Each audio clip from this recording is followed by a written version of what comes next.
সুপ্রিয় দশম শ্রেণীর শিক্ষার্থীবৃন্দ, আসসালামু আলাইকুম। আশা করি সবাই ভালো আছেন। আলহামদুলিল্লাহ, আমিও ভালো আছি। বনশ্রী ন্যাশনাল আইডিয়াল স্কুল কর্তৃক আয়োজিত বিএনআইএস হোম স্কুলে আপনাদের স্বাগত জানাচ্ছি। আমি মোহাম্মদ সুলাইমান হোসেন। সুপ্রিয় শিক্ষার্থীবৃন্দ, আজ আমি আপনাদের সাথে যে বিষয়টা নিয়ে আলোচনা করব সেটা হলো দশম শ্রেণীর বাংলা দ্বিতীয় পত্র এবং আমাদের আজকের আলোচ্য বিষয় হলো উপসর্গ, উপসর্গের তৎসম বা সংস্কৃত উপসর্গ ও বিদেশি উপসর্গ, এই দুইটা বিষয় নিয়ে আমরা আলোচনা করব। সুপ্রিয় শিক্ষার্থীবৃন্দ, গত ক্লাসে 24 নম্বর ক্লাসে, এই যে 24 নম্বর ক্লাসটাতেও আমি উপসর্গের উপরে ক্লাস নিয়েছিলাম। সেখানে আমি আপনাদের উপসর্গের সংজ্ঞা, উপসর্গের প্রকারভেদ এবং সেখানে যে 3 প্রকার উপসর্গ আছে তার মধ্যে বাংলা উপসর্গ নিয়ে কথা বলেছিলাম। আজ আমি কথা বলবো বাকি 2টা উপসর্গ নিয়ে, তৎসম বা সংস্কৃত উপসর্গ ও বিদেশি উপসর্গ। তো সুপ্রিয় শিক্ষার্থীবৃন্দ, প্রথমে আপনাদেরকে বলি, আমি বলেছিলাম যে এই 3 প্রকার উপসর্গের ভিতরে বাংলা উপসর্গটা খাঁটি বাংলা যে শব্দগুলো আছে সেই শব্দের সাথে যখন ব্যবহার হয় সেটা বাংলা উপসর্গ হয়। ঠিক তেমনি সংস্কৃত শব্দের আগে যে উপসর্গগুলো ব্যবহৃত হয় সেগুলোকে কি বলা হয়? তৎসম বা সংস্কৃত উপসর্গ বলা হয়। তৎসম বা সংস্কৃত শব্দ, এই শব্দগুলোর আগে যে অব্যয়সূচক শব্দাংশ যোগ করা হয় সেগুলোকে কি বলা হয়? তৎসম বা সংস্কৃত উপসর্গ। দেখেন, আমি আপনাদেরকে বলেছিলাম ওই দিন যে আমাদের বাংলা উপসর্গ ছিল 21টি। আজকে আমি প্রথমে আলোচনা করব তৎসম উপসর্গ নিয়ে। এখানে তৎসম উপসর্গ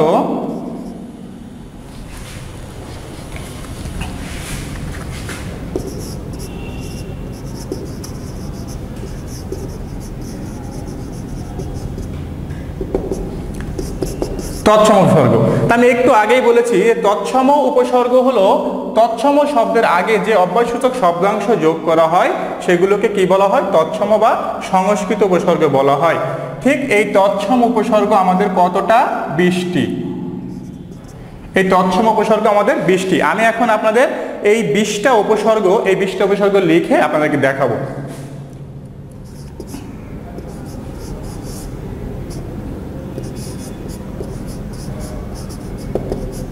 প্র, পরা, অপ, সম, নি। প্র, পরা, অপ, সম, নি। 6 নম্বরটা আমি লিখব অব। 7 নম্বর লিখব আমি ওপি। 8 নম্বর আমি লিখব ওভি। 9 নম্বর আমি লিখব অতি। 10 নম্বর আমি লিখব অধি। দেখেন, প্র, পরা, অপ, সম, নি, অব, অপি, অভি, অতি, অধি। এ পাশে আমি আর বাকি 10টা লিখে নিই।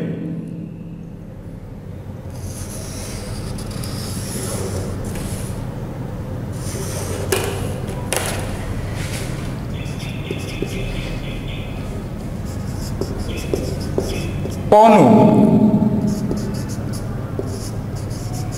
আ। 12 নম্বর লিখলাম কি? আ। 13 নম্বরে আমি লিখব উপ। প্র, পরা, অপ, সম, নি, অব, অপি, অভি, অতি, অধি, অনু, আ, উপ।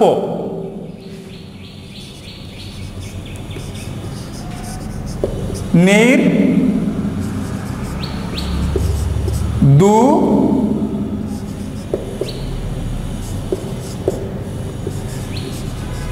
নির, দূর, বি।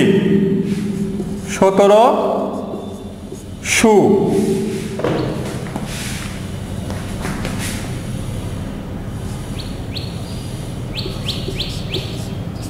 সু।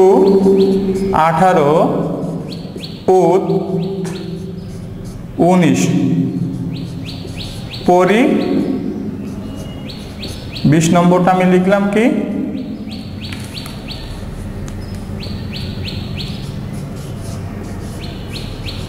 প্রতি। দেখেন, এখানে আমি 20টা উপসর্গ প্রথমে লিখে নিয়েছি। সেখানে আমি লিখেছি কি? প্র, পরা, অপ, সম, নি। অব অপি অভি অতি অধি অনু আ, উপ, নির, দূর, বি, সু, উত, পরি, পতি। এই 20টা যে উপসর্গ আমি এখানে লিখলাম, এই 20টা উপসর্গ লিখে এখন আমি এই 20টা উপসর্গের আমি আপনাদের উদাহরণ দিয়ে এখন আমি এগুলো আপনাদের বোঝাবো। দেখেন, প্রথমেই যদি আমি বলি প্র দিয়ে বলি, তাহলে আমি এখানে কি লিখতে পারি? প্রভাব, প্রবেশ। দেখেন এখানে ভাইয়ের সাথে কি যোগ হয়েছে? ভাবের সাথে যোগ হয়েছে প্র, এই জন্য এখানে প্রভাব লিখেছি। প্রভাব শব্দে আমাদের প্র উপসর্গ যুক্ত হয়েছে এবং বেশ শব্দের সাথে আমার কি যুক্ত হয়েছে? প্র উপসর্গ যুক্ত হয়েছে।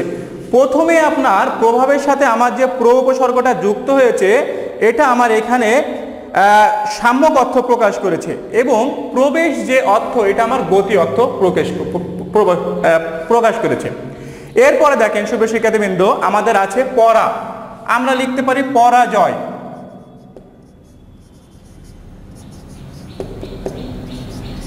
পরায়ণ, পরায়ণ। দেখেন জয়ের সাথে কি আমার উপসর্গ যুক্ত হয়েছে? পরা। নয়নের সাথে কি যুক্ত, এখানে যুক্ত কি উপসর্গ যুক্ত হয়েছে? এখানেও আপনার পরা উপসর্গ যুক্ত হয়েছে। এখানে জয়ের সাথে পরা বলতে সম্পূর্ণ বিপরীত অর্থ প্রকাশ করেছে, সম্পূর্ণ বিপরীত অর্থ প্রকাশ করেছে এবং যেখানে পরা নয় সেখানে অতিশয্য প্রকাশ করেছে। এরপরে আমি যেটা লিখবো সেটা হলো আমাদের অপ। এখানে আমরা খুব সহজে লিখতে পারি অপমান, অপমান, অপযশ, অপমান, অপযশ, এই কথাগুলো আমরা লিখতে পারি। দেখেন অপমান, অপযশ, অপকর্ম, এগুলো কিন্তু আমরা এখানে লিখতে পারি। তাহলে অপমান আমার বিপরীত সব অর্থ প্রকাশ করেছে এবং অপযশ, যশের এখানে অপনিকৃষ্ট অর্থ প্রকাশ করেছে, আর মানের সাথে অপ এখানে আমার বিপরীত অর্থ প্রকাশ করেছে। এরপরে যেটা আমি লিখব সেটা হলো সম উপসর্গ। সমর সাথে আমি কি লিখতে পারি? সমাদর, সমাগত।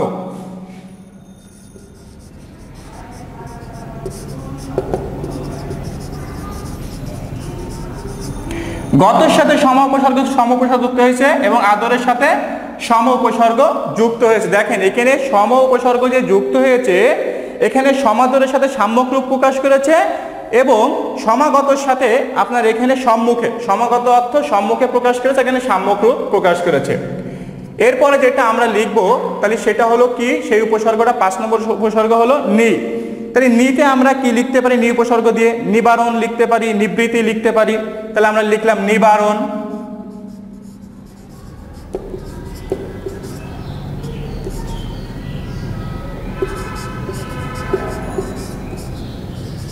নিবারণ লিখলাম, আর কি লিখলাম?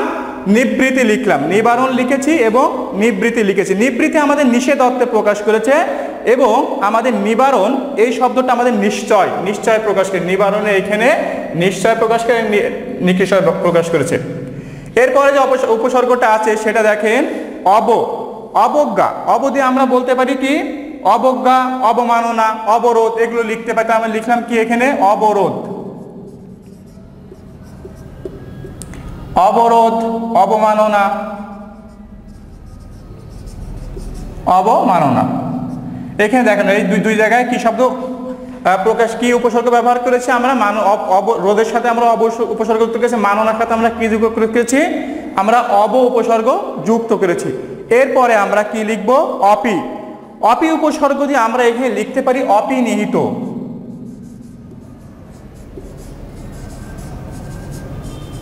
অপি উপসর্গ দিয়ে কি লিখব? অপিনিহিত। দেখেন নিহিতর সাথে কি? অপি। এখানে নিহিতের সাথে আমরা কি উপসর্গ যুক্ত করেছি? অপি উপসর্গ যুক্ত করে এটা কি লিখেছি? অপিনিহিত লিখেছি। এরপরে আমরা যেটা লিখবো সেটা হলো অভি। এখানে আমরা অভি দিয়ে অভিপ্রায়, অভিযান, অভিব্যক্তি এগুলো লিখতে পারি। তাহলে আমরা এখানে কি লিখব? অভিযান,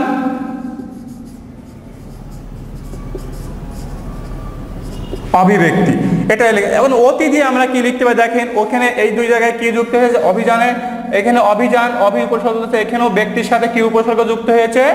অভি উপসর্গ যুক্ত হয়েছে। এরপরে আমরা লিখব অতি। অতি উপসর্গ দিয়ে আমরা লিখতে পারি যে অতিশয়,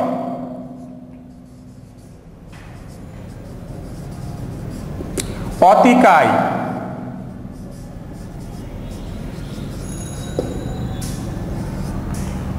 অতিশয় অতিকায়, দেখেন এখানেও অতি উপসর্গ যুক্ত হয়েছে, এখানেও অতি উপসর্গ যুক্ত হয়েছে। এরপরে আমরা কি লিখবো, কোনটা লিখবো, অধি, যে আমাদের অধি উপসর্গটা আছে এই অধি উপসর্গ দিয়েও কিন্তু আমরা এখন লিখবো। অধি উপসর্গ দিয়ে আমরা কি লিখবো, অধিকার, অধিপতি, এগুলো কিন্তু আমরা লিখতে পারি। অধিকার,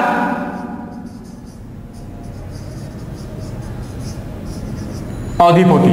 তাহলে অধি উপসর্গ দিয়ে কি লিখলাম, অধিকার, অধিপতি। এখানে দেখেন অধি উপসর্গ যুক্ত হয়েছে, এখানেও পতির সাথে কারের সাথে অধি উপসর্গ যুক্ত হয়েছে, এখানে পতির সাথে এখানে কিন্তু অধি উপসর্গ যুক্ত হয়েছে। এরপরে আমরা যেটা লিখব সেটা হলো অনু। অনু দিয়ে লিখবো আমরা অনুতাপ, অনুবাদ।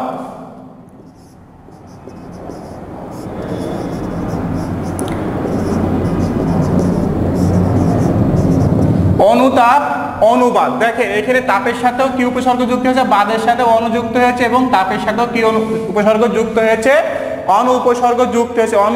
এগুলো যুক্ত হয়ে কিন্তু এই শব্দগুলোর অর্থর পরিবর্তন করেছে। যেমন অনুর সাথে অনুতাপ, আবার অনু দিয়ে তাপের সাথে অনুযোগ করে অনুতাপ, বাদের সাথে অনুযোগ করে কি হয়েছে, অনুবাদ। এরপরে দেখেন আছে আ দিয়ে আমরা লিখতে পারি আকণ্ঠ, আদান, এগুলো লিখতে পারি। আকণ্ঠ মানে আকণ্ঠ পর্যন্ত, ঠিক আছে, আকণ্ঠ পর্যন্ত, আকণ্ঠ মানে পর্যন্ত প্রকাশ করলো। তারপরে আমরা লিখতে পারি আদান, প্রদান, এগুলো কিন্তু আমরা লিখতে পারি। এরপরে দেখেন উপশব্দের অর্থ আমরা কি বলতে পারি, উপশব্দ আমরা কোন কোন উপসর্গগুলোর সাথে যুক্ত করতে পারি, সেটা হলো আমরা দেখেন এখানে আমরা বলতে পারি উপবন, মানে বনের সাদৃশ্য, ঠিক আছে, উপবন, উপনেতা।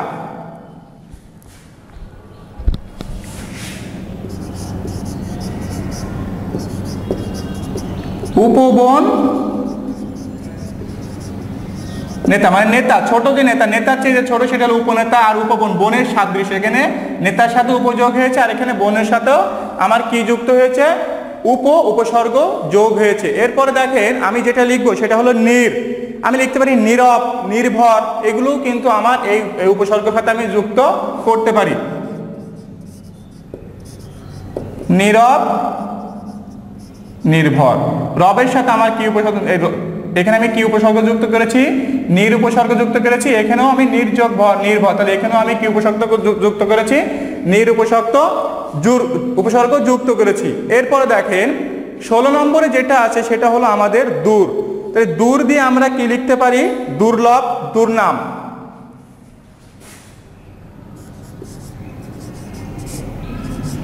দুর্লভ লিখতে পারি, আবার আমরা দুর্নামও লিখতে পারি। তাহলে এখানে কি উপসর্গ যুক্ত করেছি, দূর উপসর্গ যুক্ত করেছি।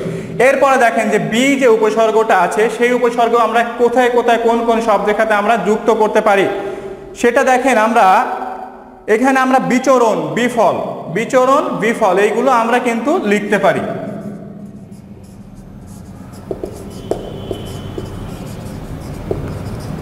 বিচরণ, বিফল, এখানেও বি উপসর্গ যুক্ত হয়েছে, এখানে ফলের সাথে কি উপযুক্ত যুক্ত হয়েছে, বি উপসর্গ যুক্ত হয়েছে। তারপর আমরা সু উপসর্গ কি লিখতে পারি, সু উপসর্গ না দিলে আমরা সুফল লিখতে পারি, আমরা সুকণ্ঠ লিখতে পারি, আমরা সুলভ লিখতে পারি, এগুলো কিন্তু আমরা লিখতে পারি। তাহলে আমরা কি লিখব, সুফল, সুলভ, সুকণ্ঠ, এই উপসর্গগুলো দেখেন এখানেও সুযুক্ত হয়েছে, এখানেও সুযুক্ত হয়েছে, এখানেও সু, তিন ফলের সাথে সুফল, লাভের সাথে সুলভ, কণ্ঠের সাথে সুযুক্ত হয়েছে সুকণ্ঠ। এরপরে যেটা আছে উত উপসর্গ যে আমরা কি লিখতে পারি, আমরা লিখতে পারি উন্নতি, উদ্যম, এগুলো কিন্তু আমরা লিখতে পারি, কারণ উদ্যোগ নতি, উন্নতি, উদ্যোগ দম, উদ্যম, তাহলে আমরা কি লিখতে পারবো এখানে, উন্নতি, উদ্যম।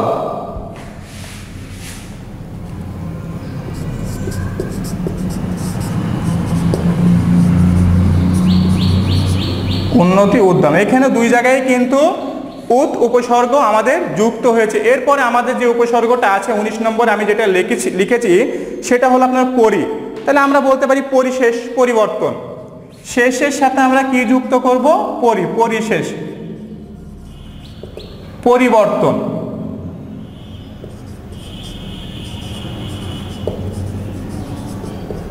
পরিবর্তন। এরপরে দেখেন যে উপসর্গ, দেখেন এখানেও উত উপসর্গ যুক্ত হয়েছে, এখানেও উত উপসর্গ যুক্ত হয়েছে, এখানেও পরি হয়েছে, এখানেও পরি উপসর্গ যুক্ত হয়েছে। এরপর শেষে আমাদের 20 নম্বর যে উপসর্গটা আছে সেটা হলো আমাদের প্রতি। তাহলে আমরা লিখতে পারি প্রতিবাদ, বাদ প্রতিবাদ। আচ্ছা, প্রতি মাস লিখলাম আমি প্রথমে, প্রতি মাস, মাসের সাথে আমি কি যুক্ত করি? প্রতি মাস, মানে প্রত্যেকবার, প্রত্যেক মাসে। এখানে লিখলাম কি? প্রতিবাদ, প্রতিবাদ। সুপ্রিয় শিক্ষার্থীবৃন্দ, দেখেন এখানে আমি 20টা উপসর্গই লিখেছি এবং সেগুলো আবারও বলছি: প্র, পরা, অপ, সম, নি, অব, অপি, অভি, অতি, অধি, অনু, আ, উপ, নির, দূর, বি, সু, উত, পরি, প্রতি। এইগুলো কিন্তু আমরা এখানে লিখেছি।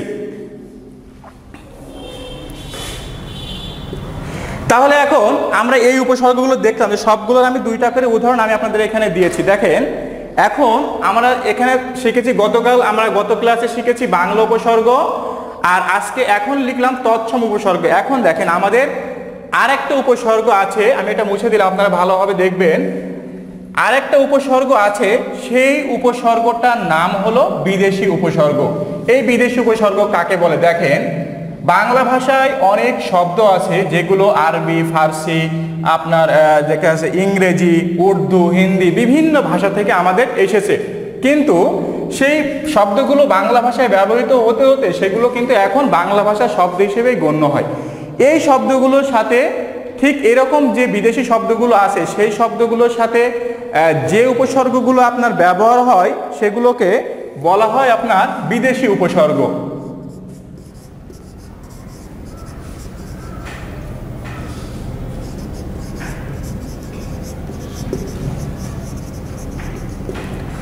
বিদেশি উপসর্গ, বিদেশি উপসর্গগুলো দেখেন এখন বিদেশি তো কোনো একটা দেশের শব্দ যে আমাদের বাংলা ভাষায় ব্যবহার হয় এমন কিন্তু না, এক্ষেত্রে অনেক শব্দই ব্যবহার হয়।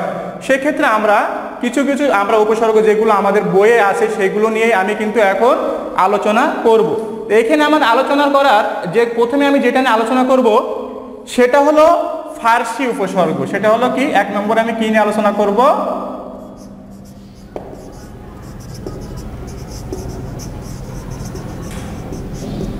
ফার্সি উপসর্গ। আমাদের বইয়ে আমাদের বাংলা ভাষায় অনেক ফার্সি শব্দ আছে এবং সেই ফার্সি শব্দগুলোর আগে যে উপসর্গগুলো আমরা ব্যবহার করি সেগুলোকে বলা হয় ফার্সি উপসর্গ।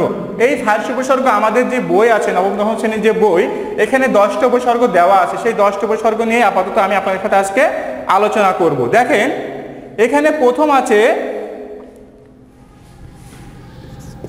কার, 2 নম্বর আছে দর, কার, দর, 3 না, 4 নম্বর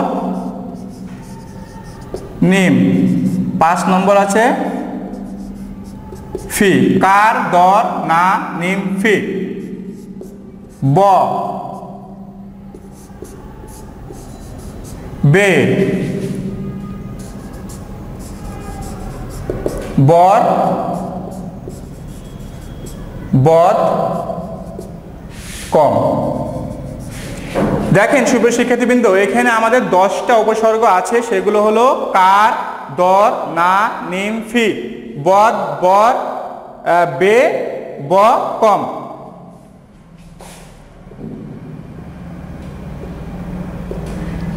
এখন আমরা এই যে 10টা উপসর্গ এখানে লিখলাম ফার্সি উপসর্গ, এগুলোর এখন আমরা উদাহরণ দিব। তাহলে কার দিয়ে আমরা কি উপসর্গ লিখতে পারি? তাহলে কার দিয়ে আমরা লিখতে পারি কারখানা, কারচুপি, এগুলো কিন্তু আমরা লিখতে পারি। দেখেন কারখানা,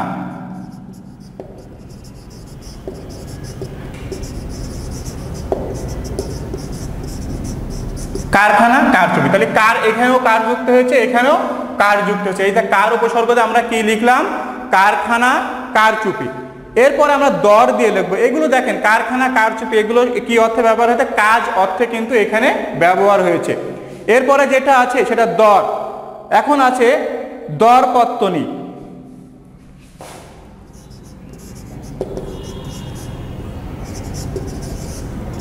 দরপত্তনি। আমরা কি লিখলাম? দরপত্তনি। এখানে যে দরপত্তনি শব্দটা, এখানে দর কি অর্থে ব্যবহার হয়েছে? এখানে মধ্যস্থ বা অধীন অর্থে ব্যবহার হয়েছে। আরো আমরা লিখতে পারি, দরপাট্টা লিখতে পারি এখানে।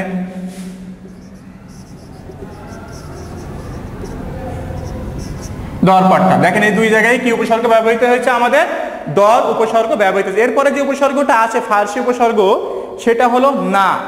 আমরা বলতে পারি নারাজ, নাখোশ, নালায়েক, এখানে সবকিছু কিন্তু না অর্থে নারাজ, নাখোশ, নালায়েক,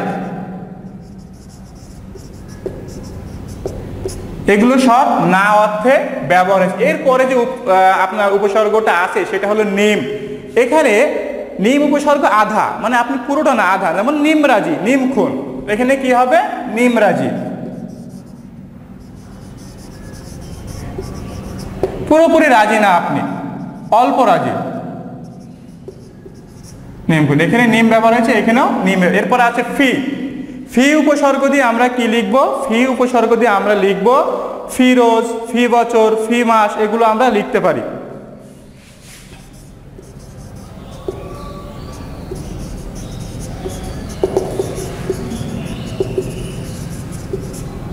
মানে প্রতি, প্রতি বোঝাইছে, ফি দিয়ে আমাদের কি বোঝাইছে, প্রতি বোঝাইছে। এরপর আমরা কি লিখব ব। ব হলো দেখেন বনাম, বকলম, এগুলো শহীদ। এখানে ব অর্থ কিসে ব্যবহার হয়েছে, শহীদ, ব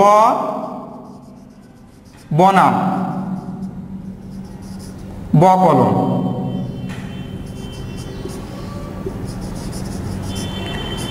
এখানে ব কলম, এখানে বনাম, এখানে আমরা ব উপসর্গ ব্যবহার করেছি। এরপরে যে উপসর্গগুলো আছে সেটা হলো বে। বে দিয়ে আমরা কি লিখতে পারি, বেয়াদব, বেআক্কেল, বেকসুর।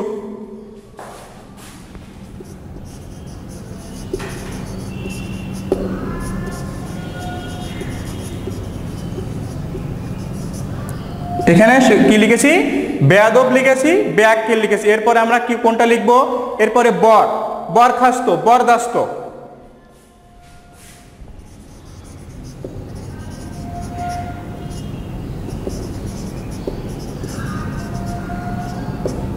এখানে দেখেন দুই জায়গায় আমরা কি উপসর্গ ব্যবহার করেছি, বর উপসর্গ ব্যবহার করেছি, এবং এই বর উপসর্গ আমাদের ব্যবহার হয়েছে বাইরে বা মধ্যে, এগুলো বুঝাইতে। এরপরে আমরা কি কোনটা ব্যবহার করব, বদ। বদ দিয়ে বদমেজাজি, বদমেজাজ।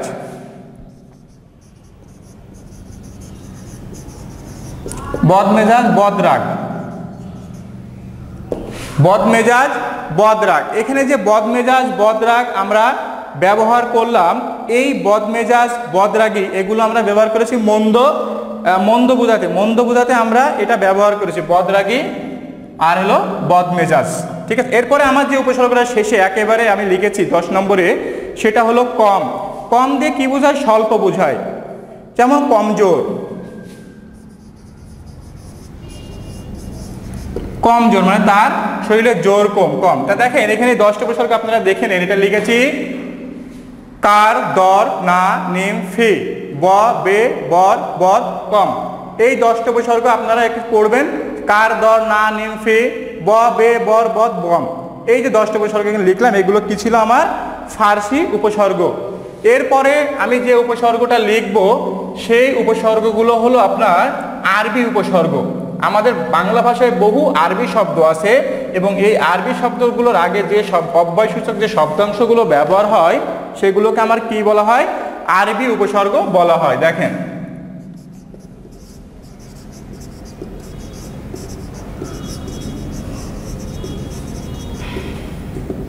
আরবি উপসর্গ, আরবি উপসর্গগুলো আমি লিখি, তাহলে এভাবে লিখে দিই, বাজে,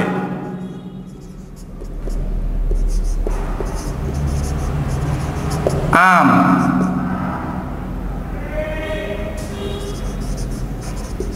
খাস, লা,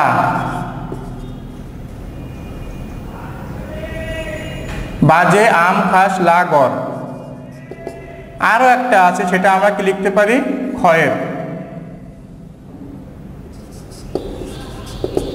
বাজে, আম, খাস, লা, গর, বাজে, আম, খাস, লা, গর। বাজে, আম, খাস, লা, গর। আর একটা লিখেছি কি আমি, খয়ের। দেখেন এখানে আপনাদের এই যে 6টা উপসর্গ আমি লিখেছি, আমাদের বইয়ে দেওয়া আছে 4টা, বাকি 2টা উপসর্গ আমি আরো বেশি করে লিখে দিয়েছি। বাজে দিয়ে আমরা কি লিখব? বাজে, বাজে কথা, তারপর আমরা লিখতে পারি যে বাজে কাজ, এভাবে আমরা কিন্তু এগুলো লিখতে পারি যে বাজে কথা। আমি বলতে পারি এখানে কি যে বাজে খরচ, বাজে কথা, যেগুলো বিবিধ বোঝাইছে।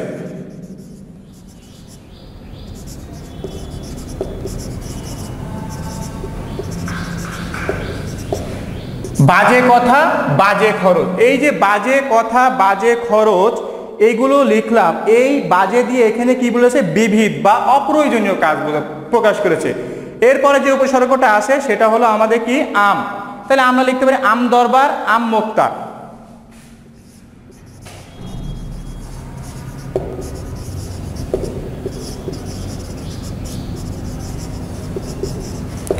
আম দরবার, আম মুক্ত, এখানে সাধারণ। আম দরবার মানে সাধারণ যে দরবার, আম দরবার, এখানে দরবারের সাথে আম, মুক্তারের সাথে আম যুক্ত হয়ে আম দরবার, আম দরবার, এগুলো আম মুক্তার, এগুলো সাধারণ অর্থ প্রকাশ করেছে। এরপরে দেখেন খাস, খাস মহল, খাস কামরা।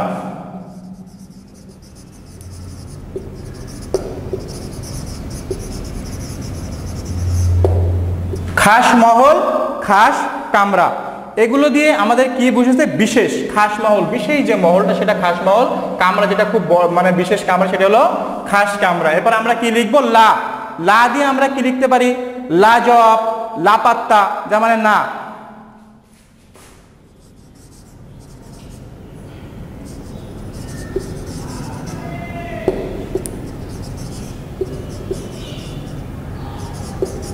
মানে এই লা, লা জবাবের সাথে লা, এখানে আমাদের না অর্থ প্রকাশ করেছে। এরপর আমি যেটা লিখবো সেটা হলো গড়।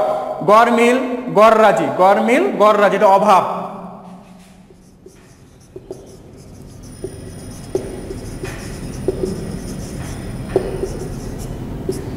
গড় মিল, গড় রাজি, এখানে কি বুঝেছে? মিলের সাথে গড় মানে অমিল, এখানে অভাব বুঝিয়েছে। রাজির সাথে গড়, এখানে অভাব বুঝেছে। আরেকটা আছে আমাদের কি? ক্ষয়ের। এই ক্ষয়ের দিয়ে আমরা কি লিখতে পারি? যেমন ক্ষয়ের খা,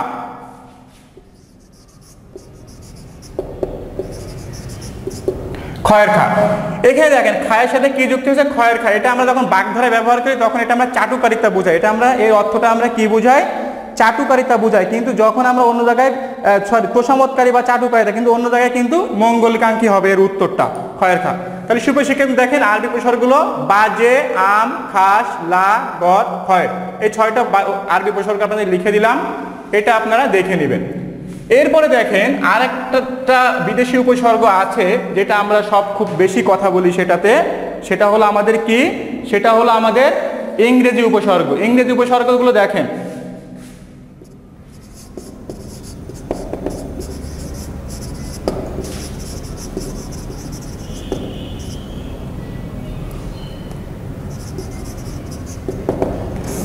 ফুল,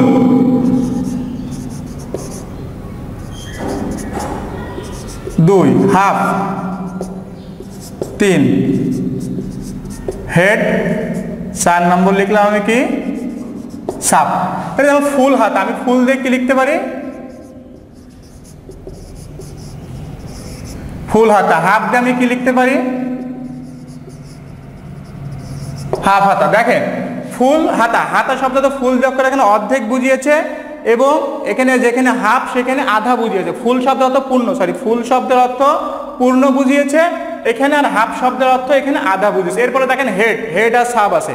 আমি বলতে পারি হেড মাস্টার, হেড অফিস,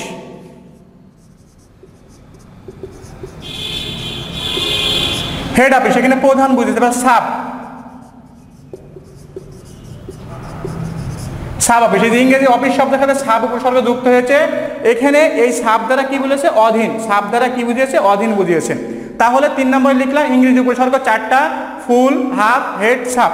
এখন আমাদের বইয়ে আর একটা উপসর্গ আছে, সেটা হলো উর্দু বা হিন্দি উপসর্গ, সেটা আমি লিখে এখানে শেষ করব।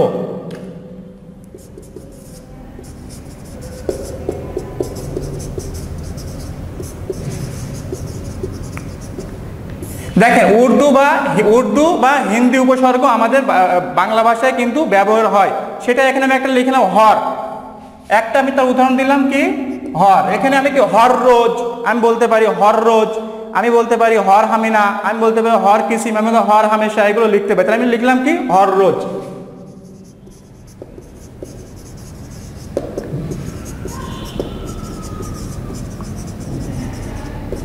হর রোজ হর হামেশা, এখানে হর রোজ এই হর হামেশা দ্বারা কি বুঝিয়েছে, এখানে বোঝে প্রত্যেক, হর রোজ প্রত্যেক দিন, এখানেও প্রত্যেক বুঝেছে। ঠিক আছে, তাহলে আমি এই যে উপসর্গগুলো লিখলাম আপনারা এই উপসর্গটা খুব ভালো করে দেখবেন। এবং আরো কিছু উপসর্গ আছে, যেমন 4টা উপসর্গ আমাদের খাঁটি বাংলা উপসর্গ ব্যবহার হয়, আবার আমাদের সংস্কৃত উপসর্গ তৎসম শব্দ, সে হলো আশু বিনি। এই আশু বিনি এখানে লিখে দিই আ শু বি নি। এই 4টা উপসর্গ দেখেন, আ শু বি নি, এই 4টা উপসর্গ আমাদের তৎসম উপসর্গে ব্যবহার হয়, খাঁটি বাংলা উপসর্গে ব্যবহার হয়। যখন খাঁটি বাংলা শব্দ খাতে ব্যবহার হবে তখন খাঁটি বাংলা হিসেবে বাংলা হিসেবে গণ্য হবে, যখন তৎসমের আগে ব্যবহার হবে তখন সেটা তৎসম উপসর্গ হিসেবে ব্যবহার হবে। তো সুপ্রিয় শিক্ষার্থীবৃন্দ, আজ এই পর্যন্ত শেষ করবো। আপনারা অবশ্যই ভিডিওটা ভালো করে দেখবেন, তাহলে বুঝতে পারবেন। আর যদি এখানে বুঝতে কোনো সমস্যা হয় তাহলে এখানে আমার নাম, মোবাইল নম্বর এবং ফেসবুক মেসেঞ্জার আইডি দেওয়া আছে, এখানেও আপনারা নক করতে পারেন।